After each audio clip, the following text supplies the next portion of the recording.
Please give an energetic and warm welcome to the one and only Jaya Kishori ji.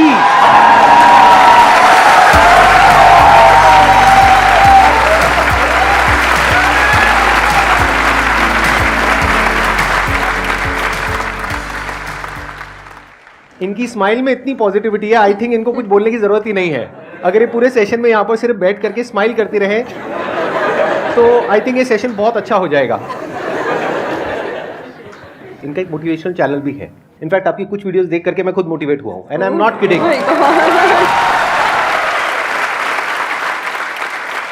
तो मैं personally आप सबको recommend करूंगा कि एक बार आप जा करके देखिए इनकी जो मोटिवेशनल वीडियोस हैं, और आप सबको बहुत कुछ सीखने को मिलेगा और बहुत अच्छा लगेगा।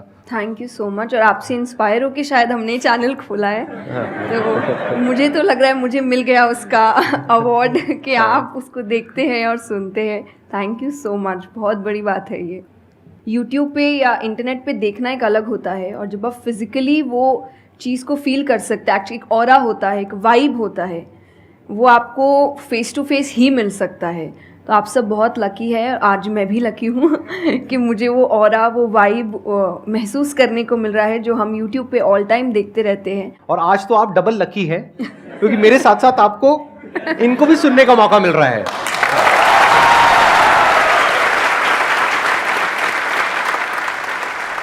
आपके मन में जो भी क्वेश्चंस है, जैसे भी क्वेश्चंस है, आप इनसे पूछ सकते हैं। First of all, thank you very much for giving me this opportunity. I want to ask you कि like आपने ये क्यों चूज़ किया कि you want to go into spirituality, कि मुझे इस चीज़ में ही जाना है? टू बी वेरी ऑनेस्ट, मैंने चूज़ नहीं किया था, इस स्थान ने मुझे चूज़ किया था, क्योंकि मैंने शुरुआत 6 साल की उम्र से की थी।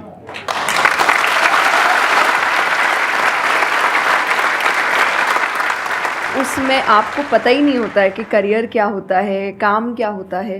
तो मैंने कुछ भी सोचा नहीं था, मेरे सामने चीज़ें आती गई, मुझे अच्छी लगती गई और मैं करती गई। और इसीलिए मैं हमेशा कहती हूँ अपने अंदर के बच्चे को ज़िंदा रखिए, क्योंकि वो कभी भी ये नहीं देखता इससे मेरा फ़ायदा होगा, या उसको अच्छी लगती है चीज़ और वो करता है। तो मैंने वो बचपने में मुझे वो चीज़ अच्छी लगी और मैंने उसको किया, और फिर अपने आप ही सामने चीज़ें आती गई, चाहे फिर वो भजन आए, फिर कथा आई, मोटिवेशनल सेशंस आए, जो जो सामने आता गया और जो जो मुझे लगा कि मेरे बस की बात है, मैं कर सकती हूँ, वो मैंने किया। और फिर मुझे पता ही नहीं चला कि कब सिचुएशन कहाँ हो गई। जब मुझे समझने का मौका मिला कि चलो कुछ बनते हैं, मैं ऑलरेडी बन चुकी थी।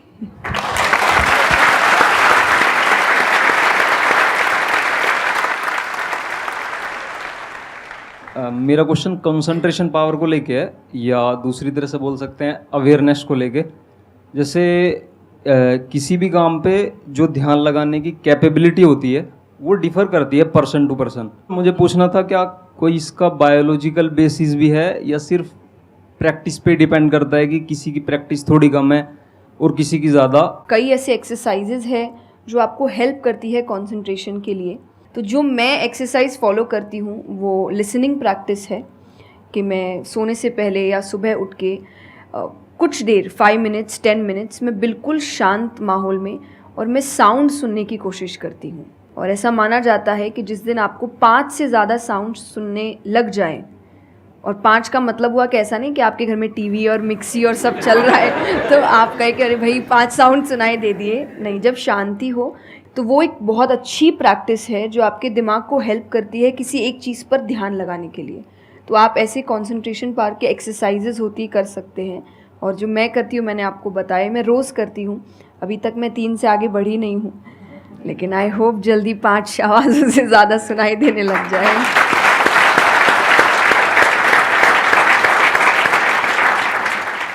बचपन से जो आपने किया अभी तक वो तो मैटर करता ही है। फॉर एग्जाम्पल, अगर आप बचपन से ही सिर्फ कंप्यूटर पर ही अपना टाइम पास कर रहे हो या मोबाइल पे, जो आजकल बड़ा कॉमन हो गया है, तो आपकी जो कंसंट्रेशन पावर है वो पैसिव वे में तो अच्छी होगी। यानी कि अगर कोई कंटेंट है उसको आप कंज्यूम कर रहे हो तब तो आपका माइंड वहां पर लग जाएगा, लेकिन जब खुद ध्यान लगाने की बारी आएगी तो आप नहीं लगा पाओगे। एक्टिव कंसंट्रेशन आप नहीं कर पाओगे। और वही आपका क्वेश्चन है कि जो अपनी एक्टिव कंसंट्रेशन पावर है उसको कैसे बढ़ाया जाए, यानी कि आप जब चाहे, जहां चाहे, जितनी देर के लिए चाहे उतनी देर के लिए अपना ध्यान लगा सके, और जब चाहे वहां से ध्यान हटा सके। इसी को कहेंगे ना कि एक्चुअल में आपका जो ध्यान है वो आपके कंट्रोल में है। नहीं तो इतना कुछ है इस दुनिया में, वो तो सब खींचने के लिए तैयार बैठे हैं आपके ध्यान को, आपकी अटेंशन को। अगर फाइनेंशियली बात करी जाए तो आज की डेट में सबसे ज्यादा जो वैल्यू है वो आपकी अटेंशन की है। जितनी भी कंपनीज हैं उनके लिए सबसे इंपॉर्टेंट है आपकी अटेंशन। अगर आपकी अटेंशन आपके हाथ से निकल जाती है और उनके हाथ में चली जाती है तो वो हो जाएगा जो वो चाहते हैं, यानी उनको प्रॉफिट हो जाएगा, आपको नुकसान होता है हो जाए। तो अब सवाल उठता है उसको कैसे बढ़ाया जाए। चेस बहुत अच्छा तरीका है उसको बढ़ाने का। स्पोर्ट्स से आपकी कंसंट्रेशन पावर बढ़ती है। जैसे मुझे बैडमिंटन बहुत पसंद है, तो बैडमिंटन में सारा ध्यान कहां पर होता है? शटल के ऊपर, और कोई थॉट माइंड में आ ही नहीं सकता, क्योंकि अगर वो आया तो शटल से आपका ध्यान हट गया और आप हार जाओगे। तो sports is another way of doing it. उसके अलावा जैसे इन्होंने बताया लिसनिंग, अगेन वेरी पावरफुल। बहुत तरह की साउंड्स हैं, बहुत तरह की वाइब्रेशंस हैं इस यूनिवर्स में, बट हमारा ध्यान नहीं है उसकी तरफ। कुछ ग्रॉस है, कुछ सटल है। तो जैसे जैसे हम सटल जाते हैं तो ऐसी बहुत सारी वाइब्रेशंस हमारी पकड़ में आती है जो नॉर्मली लोगों की पकड़ में नहीं आ पाती है। क्यों? क्योंकि उनका ध्यान दो जगह पे होता है, या तो इस दुनिया में जो कुछ हो रहा है वहां पे होता है, या फिर अंदर जो थॉट चल रहे होते हैं वहां पे होता है। इसके अलावा और कहीं नहीं होता है। तो उन वाइब्रेशंस को सुनने के लिए हमको कानों की भी जरूरत नहीं है। इवन विदाउट योर ईयर्स, अपने कान बंद करके भी आप सुन सकते हो उन साउंड्स को। तो शुरुआत वहां से करो, धीरे धीरे आप देखोगे आपका जो ध्यान है वो आपकी पकड़ में आने लग जाएगा।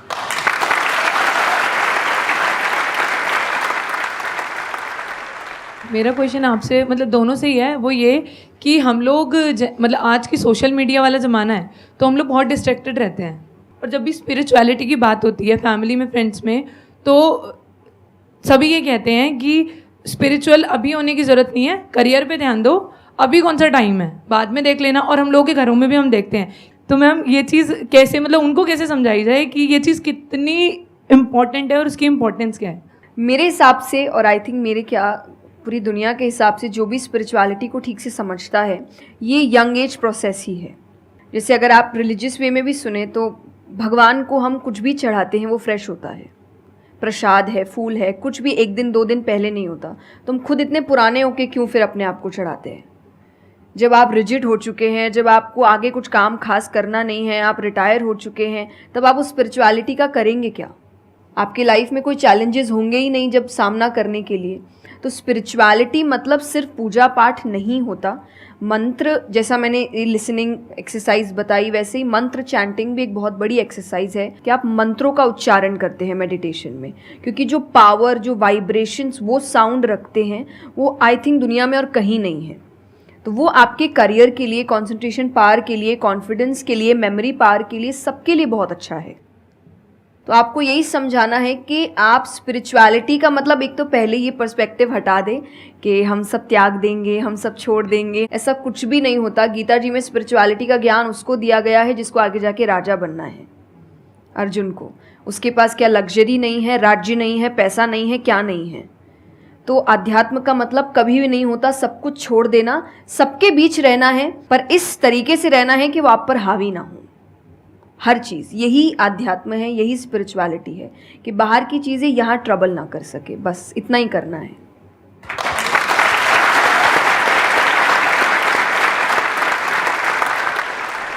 अर्जुन कह रहा है कि क्या मैं सब कुछ छोड़ छाड़ के चला जाऊं? और भगवान कृष्ण उसको क्या बोल रहे हैं कि अभी जो तुम्हें करना है उस पर ध्यान दो। सब कुछ छोड़ना सॉल्यूशन नहीं है। खुद को पहचानो कि तुम क्या हो। जो प्रॉब्लम की पूरी जड़ थी वहां पर वो ये थी कि अर्जुन भूल गया था कुछ देर के लिए कि वो एक्चुअल में कौन है, जैसे हम भूल जाते हैं।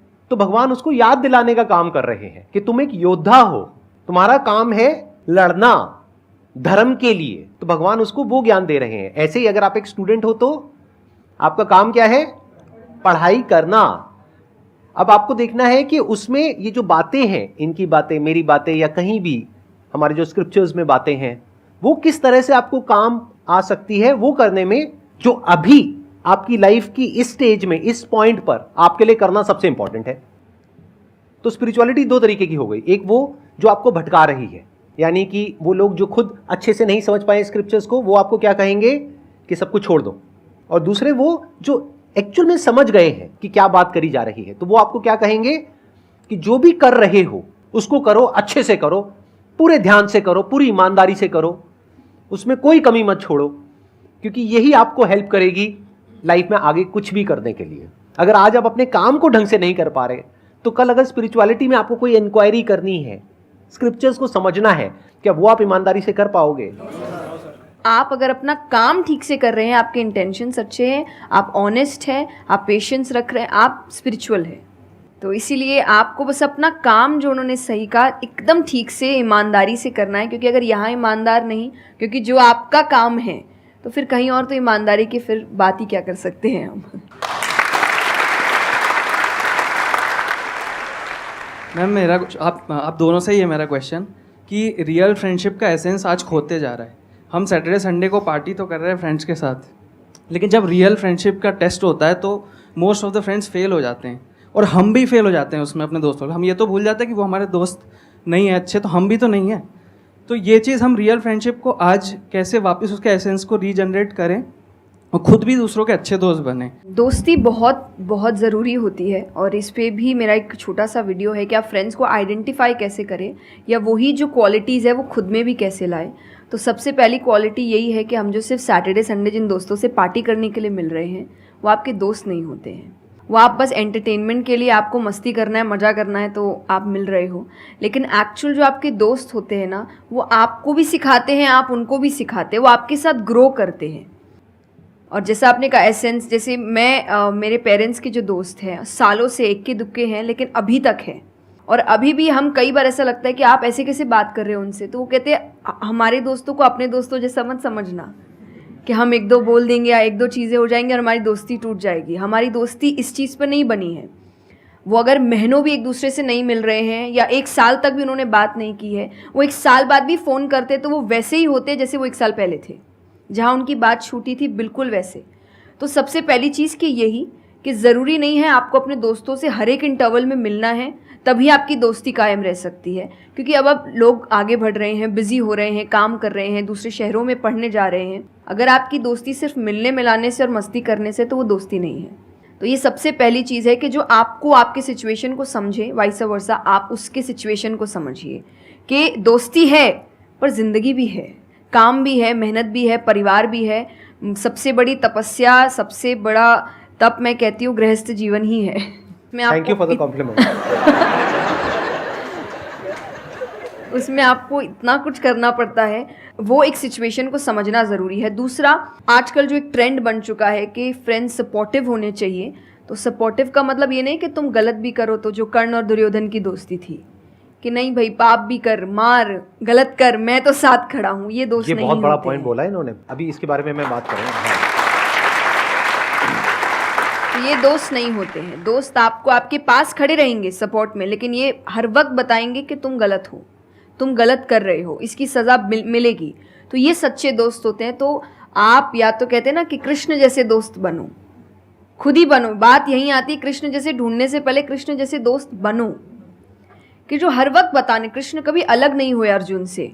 जब वो कहने लगा कि मैं नहीं लड़ सकता, ये नहीं, उन्होंने उस वक्त बहुत डांटा कि क्षत्रिय है, ये तरीका है बात करने का, ऐसे बोलते हैं, तो इतना बड़ा महाबाहु है, बड़े बड़े नाम बताए, याद दिलाया कि तुम कितने अच्छे हो। तो सबसे बड़ा दोस्त का आई थिंक क्वालिटी यही है, जो सपोर्टिव है लेकिन गलत चीज़ों में नहीं है, वो हर वक्त सही के लिए आपके पास खड़े हैं। और तीसरा जो मैं सबसे अच्छा कहती हूँ कि आपकी और उनकी मेंटालिटी मैच होनी चाहिए। आपको ये समझना है कि अगर मेंटालिटी एक नहीं होगी, तो भले ही आप अपने पेरेंट्स को कितना ही कह ले कि हम कुछ नहीं करेंगे, अरे हम तो सिर्फ घूम रहे हैं, अरे हम वैसा कुछ नहीं करेंगे, करोगे, एक ना एक दिन ज़रूर करोगे, क्योंकि ये ह्यूमन नेचर है। आप जिसके साथ ज़्यादा समय बिताते हो, धीरे धीरे उसकी क्वालिटीज़ कुछ आपके अंदर आती है। तो ज़रूरी है कि वो बिहेवियर, वो पैटर्न, वो मेंटालिटी, वो माइंडसेट मैच होनी चाहिए दोनों की, तभी आप एक साथ ग्रो कर सकते हैं। वरना वही सैटरडे संडे मिलना और ज़िंदगी ख़राब करना, यही हो पाएगा बस। Excellent point. ये समझना इतना इंपॉर्टेंट नहीं है कि दोस्ती क्या है, ये समझना ज़्यादा इंपॉर्टेंट है कि दोस्ती क्या नहीं है। अगर आपका जो दोस्त है वो कुछ गलत कर रहा है, तो उसका साथ देना दोस्ती नहीं है। क्योंकि अगर आप गलत में भी उसका साथ दोगे तो वो और पावरफुल हो जाएगा, वो और बड़ा गलत काम करेगा। मानो आपका दोस्त पी करके गाड़ी चला रहा है, तो दोस्ती ये नहीं है कि उसको बोलना कि हाँ चल कर कर कर कर कोई नहीं, और बड़ा और बड़ा और बड़ा नहीं। उस वक्त क्या बोलना, गाड़ी रोक, मैं उतर रहा हूं। अब उसके बाद आपका क्या होगा वो बाद में देखेंगे, वो डिपेंड करता है कि आपको कहाँ उतारा उसने। जो इन्होंने एग्जाम्पल दिया दुर्योधन वाला, बहुत इंपॉर्टेंट है वो समझना। ऐसे लोगों से दूर रहो, ये दोस्ती है। दोस्ती को तोड़ देना दोस्ती होता है बहुत बार। कई बार लाइफ में ऐसा पॉइंट आ जाता है जो एक धर्म संकट के जैसा होता है, जहां पर जा करके आपको साफ नजर आ रहा होता है कि ये जो इंसान है ये सिर्फ अपना ही नहीं मेरा भी सर्वनाश कर देगा। ऐसे लोगों को छोड़ देना दोस्ती है। फिर अगर उसके अंदर इंसानियत वापस से जागती है तो वापस से वो अगर आपके पास में आता है तो ठीक है, नहीं आता है तो कोई बात नहीं, छोड़ दो ऐसे दोस्त को। तो बड़े ध्यान से चुनना अपने जो दोस्त हैं। जो इन्होंने कहा संगति बहुत इंपॉर्टेंट है लाइफ में, इसीलिए पहले के जमाने में सत्संग की इतनी वैल्यू होती थी। हर घर में एक सत्संग हॉल होता था एक जमाने में। आज जैसे हम सत्संग का नाम सुनते हैं हमारे माइंड में कुछ और ही आने लग जाता है। सत्संग मतलब सत्य के संग। सत्य मतलब वही जो इन्होंने कहा कि जब कोई सही रास्ते पे चल रहा है तो उसका साथ देना, और कोई झूठ के रास्ते पे चल रहा है, कोई गलत काम कर रहा है तो उसका साथ छोड़ देना। तो सत्य के साथ रहना। वो लोग जो सत्य बोलते हैं, वो लोग जो सत्य की राह पे चल रहे हैं, वो लोग जो धर्म की राह पे चल रहे हैं। ये वर्ड सुनने में आपको थोड़े से पुराने लगेंगे, लेकिन अगर इसकी डेप्थ को आप समझोगे तो अंदर से आप समझ पाओगे कि मैं क्या बोल रहा हूं, किस लेवल से बोल रहा हूं। Hello sir, hello ma'am. Ma'am मतलब कई बार हम सुनते भी हैं, बहुत जगह देखते हैं, और कई बार बहुत बार हम पढ़ते भी हैं। मैम मुझे ये पूछना है कि मैम भक्ति क्या है, मतलब भक्ति क्या होती है? आज ये ज़माना अलग हो गया है कि भगवान से भी लेन देन का मामला चल रहा है कि आप मेरा ये काम कर दो तो ये हो जाएगा, और काम एक भी नहीं हुआ तो भगवान बदल ले, कि भाई कहीं और माथा टेकते हैं, यहाँ तो काम हो नहीं रहा। तो ये भक्ति नहीं होती। तो एक तो जो परसेप्शन भक्ति का बन गया है कि भजन कीर्तन पूजा पाठ कर लिया और भक्ति हो गई। भक्ति का असल मीनिंग है सरेंडर, समर्पण। और समर्पण व्यक्ति कब करता है? जब पहला चीज़ विश्वास होता है कि वो जो भी करता है वो सही करता है। मुझसे कई बार लोग पूछते हैं कि आप बहुत ज़्यादा डिप्रेशन में नहीं जाते, या कोई आपने सब कुछ देखा है, चाहे स्ट्रगल है, इंसल्ट है, रिजेक्शन है, हर फील्ड में हर चीज़ होती है। अगर आप आगे बढ़ रहे हैं, कोई पोजीशन पे जाने की कोशिश करें तो आपको इनका सामना करना पड़ेगा। ये ज़िंदगी के साथ आता है तो आपको सामना, लेकिन मुझे कभी दिक्कत नहीं दी ये चीज़ें। क्यों? क्योंकि जो मैंने कहा समर्पण, मुझे पता है कि एक ऐसी शक्ति ऊपर बैठी है जो मेरा बुरा नहीं चाहती। तो कई बार बुरी चीज़ें भी मेरी ज़िंदगी में हो रही है, मुझे पता है वो मेरे अच्छे के लिए है क्योंकि वो कर रहा है। तो ये समर्पण, ये भक्ति है। तो ये आपको हारने नहीं देती। क्यों हारेंगे आप? क्योंकि आपको पता है ना कि वो हारने देगा नहीं।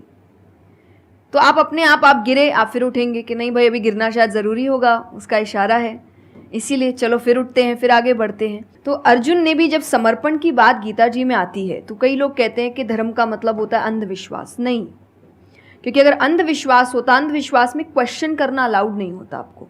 गीता अगर सिर्फ भगवान की बात होती तो 2 पन्ने में ख़त्म हो गई होती। ये दोनों के बीच की बात है जिसमें अर्जुन ये जानते हुए कि सामने कौन खड़ा है, क्वेश्चन करने की तो कोई सवाल ही नहीं था वहाँ पर कि भगवान लड़ने बोल रहा है, क्या क्वेश्चन करना। पर उसने कंटिन्यूसली क्वेश्चंस किए हैं, पर उसका भी नाम आया था समर्पण, कि वो समर्पित होकर क्वेश्चन कर रहा था कि ये जो खड़ा है ये मेरे हर सवाल का जवाब जानता है, ये मुझसे कभी कुछ गलत काम नहीं कराएगा। लेकिन इसका मतलब ये नहीं कि मैं अपनी जिज्ञासा बाहर नहीं निकालूंगा, मैं अपने क्वेश्चंस पूछूंगा। तो भक्ति का अर्थ यही होता है कि पहला निष्काम होता है। क्या फ़ायदा मत ढूंढिए कि मेरा काम नहीं हुआ तो भगवान है ही नहीं। भाई भगवान कहाँ है? भगवान होते तो ऐसा होता क्या? वो तो इंसान है इसीलिए ऐसे हो रहे काम। भगवान ने तो सबको देखे, बच्चा तो मासूम ही होता है, बड़े होके ख़राब हो जाता है। कोई बच्चा गलत आपने देखा है क्या? छोटा सा बच्चा ही डॉन बनने के बारे में सोच रहा है, वो तो बच्चा ही होता है, मासूम होता है, सच्चा होता है। तो भगवान इसलिए कहते हैं बच्चे भगवान का रूप है, क्योंकि वो एकदम प्योर होते हैं। बड़े होने के बाद हम काम खराब करते हैं और नाम फिर हम भगवान का देते हैं, क्योंकि हमको इल्ज़ाम लगाने के लिए लोग चाहिए। ये फेलियर्स के लिए भी, आप फेलियर्स के लिए भी हम कहते हैं मेरा काम अच्छा नहीं था, मेरा समय अच्छा नहीं था, मुझे पेरेंट्स ने सपोर्ट नहीं किया, मेरे पास ये नहीं था। वरना अगर देखा जाए इन्हीं सिचुएशन में कई लोग हैं जो काम करके आगे बढ़ जाते हैं। तो करने वाला तो कर लेगा, नहीं करने वाला इल्ज़ाम लगाएगा। तो वो इल्ज़ाम अभी हमें ऐसे दिखता है एक ऐसा कोई है जो सामने तो खड़ा नहीं है, भगवान लगाओ इल्ज़ाम। एक फ़ोटो है ना इंटरनेट पे कि एक भगवान खड़े, छोटी बच्ची खड़ी है, छोटी बच्ची के हाथ में एक टेडी बेयर है, तो भगवान वो मांग रहे हैं और वो बच्ची बोली मुझे बहुत अच्छा लगता है, मुझे नहीं देना। उसको नहीं पता कि भगवान के पास पीछे एक बड़ा सा टेडी बेयर रखा है और भगवान उसको कह रहे कि बस दे दो और मुझ पे विश्वास रखो कि वो दे दो छोटी चीज़ जो तुमसे आपको वो बुरी लग रही है उस वक्त कि मेरे साथ गलत हो गया या मेरा छोटा काम नहीं हुआ, मैंने तो इतनी पूजा की थी, इतना काम किया था, शायद तुम उस काम के लिए नहीं बने हो, तुम और बड़े चीज़ के लिए बने हो। तो निष्काम क्या है कि आपकी भक्ति निष्काम है, स्वार्थ से नहीं बनी है, तो भक्ति आगे बढ़ेगी। दूसरा सरेंडर, कि मेरे हर सवाल का उत्तर सिर्फ उसके पास है। तो ये दो चीज़ें भक्ति बनाती हैं।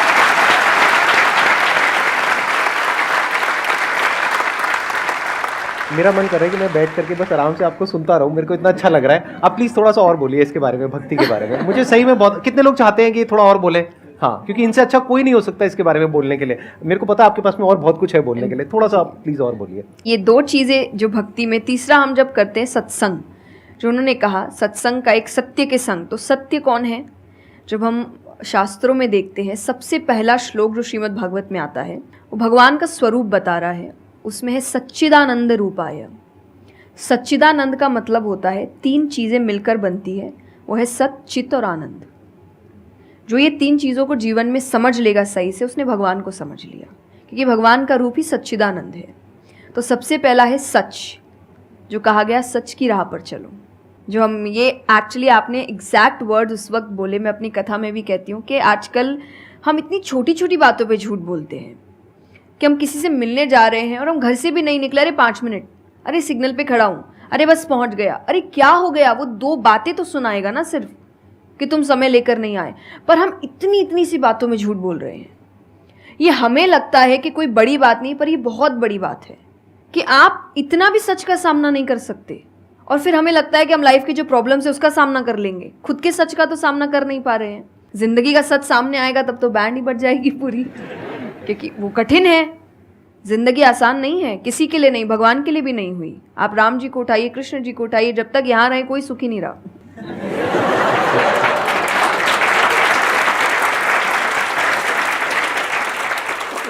तो सुखी तो कोई नहीं रहा यहाँ पर, आपको सुख खुद ढूंढना पड़ता है, आपको अपना जीवन खुद निकालना पड़ता है अपने चॉइसेस को लेकर। तो इसीलिए पहला सत है। दूसरा चित है, अवेयरनेस। हम अवेयर नहीं हैं चीज़ों को लेकर, हम इग्नोर करते हैं। अवेयरनेस और इग्नोरेंस ये ऑपोजिट्स हो गए कि आप कोई भी चीज़ आपको समझ नहीं आ रही है, नहीं है। मैं अधिकतर नास्तिक लोगों को आप देखिए, उनको अगर पूछे ना भगवान को मानते हैं, तो उनके पास एग्जैक्ट रीजंस नहीं होते कि क्यों नहीं मानते, बस नहीं है, दिखा नहीं, मुझे नहीं दिखा तो नहीं है। तो तुम्हें तो बहुत चीज़ें नहीं दिख रही। मेरे पापा इस पर मैंने एक बार से क्वेश्चन किया था कि बोले तो पापा कैसे जवाब दे? तो पापा बोले उनको पूछना उन्होंने अपने परदादा को देखा था। देखा तो नहीं होगा,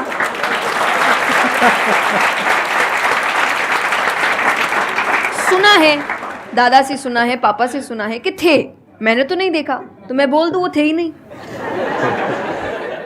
कुछ तो सच्चाई होगी, उसको ढूंढने की कोशिश करो।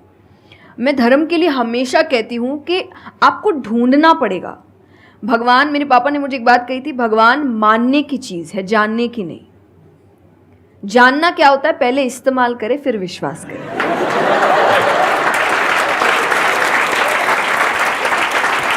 कि पहले देखेंगे है कि नहीं है, फिर बताएंगे, तो वो तो भगवान है, वो कहेंगे देख मैं भी घुमाता हूँ। वो भगवान है भाई, उनको अगर आप बोलोगे कि मेरे सामने आ, मुझे दिखा तू है कि नहीं, तो बोलेंगे घूम, नहीं दिखाता, कभी नहीं हुई, नहीं जा।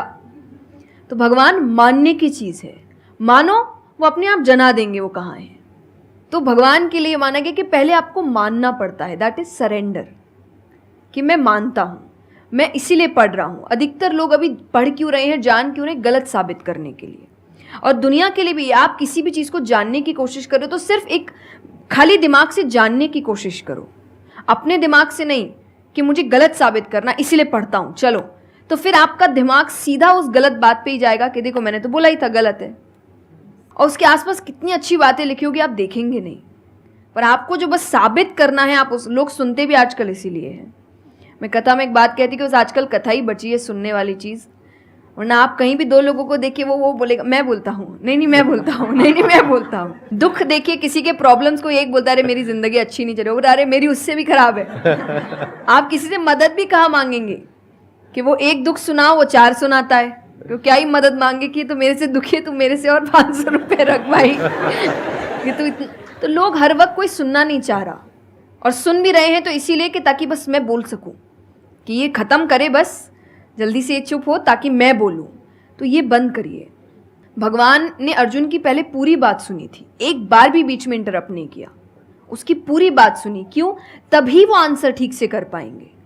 अगर आप बीच में हर चीज़ में इंटरप्ट करेंगे, लोगों के ओपिनियंस में इंटरप्ट करेंगे, तो आप उनकी बात को नहीं समझ पाएंगे। जितना सुनेंगे उतना सीखेंगे, क्योंकि बोलोगे तो वही जो आता है, पर सुनोगे तो कई बार ऐसी चीज़ें पता चलेगी जो नहीं पता, जो नहीं आता है।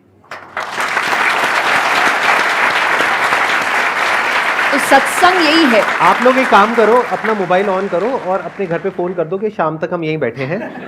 मतलब मेरा मन तो नहीं है यहाँ से आज उठने का, मेरा मन है आराम से बैठ करके इनसे सुनने का। मुझे तो बहुत अच्छा लग रहा है, लेकिन आई एम नॉट श्योर कि इनके पास में इतना टाइम होगा या नहीं होगा। आप प्लीज, आई एम सॉरी, मैंने आपको इंटरप्ट किया। नहीं नहीं, बिल्कुल। तो यही छोटी छोटी बातें हैं, देखिए। और आनंद का मतलब एक्चुअली परमानेंट हैप्पीनेस होता है, जो आपको भगवान के साथ ही मिलता है, कि आपको किसी की ज़रूरत नहीं है, बाकी सब कुछ टेम्पररी है। और टेम्पररी खुशियों के लिए भगवान ने अर्जुन को लड़ने के लिए इसलिए नहीं बोला था कि तेको राज्य मिल जाएगा, खुशी मिलेगी, पैसा मिल जाएगा। नहीं, एक परमानेंट हैप्पीनेस थी कि मैंने अपना काम अच्छे से किया, उसके लिए लड़ो।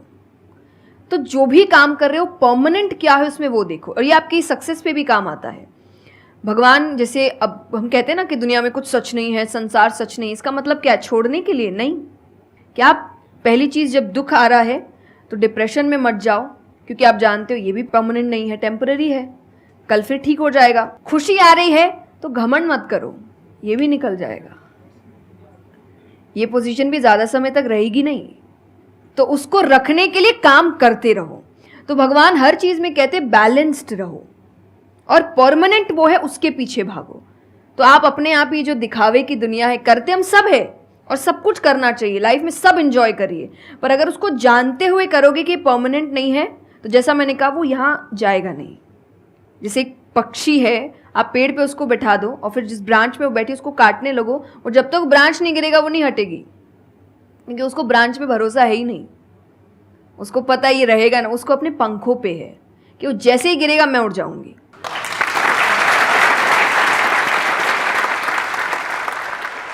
एक सॉन्ग अगर आप प्लीज, उस पे हम एंड कर सकते हैं सेशन को। हाँ, अगर आपको कोई प्रॉब्लम ना हो तो। हाँ प्लीज। मेरा आपकी कृपा से सब काम हो रहा है, करते हो तुम कन्हैया, मेरा नाम हो रहा है। मेरा आपकी कृपा से सब काम हो रहा है। बहुत बढ़िया।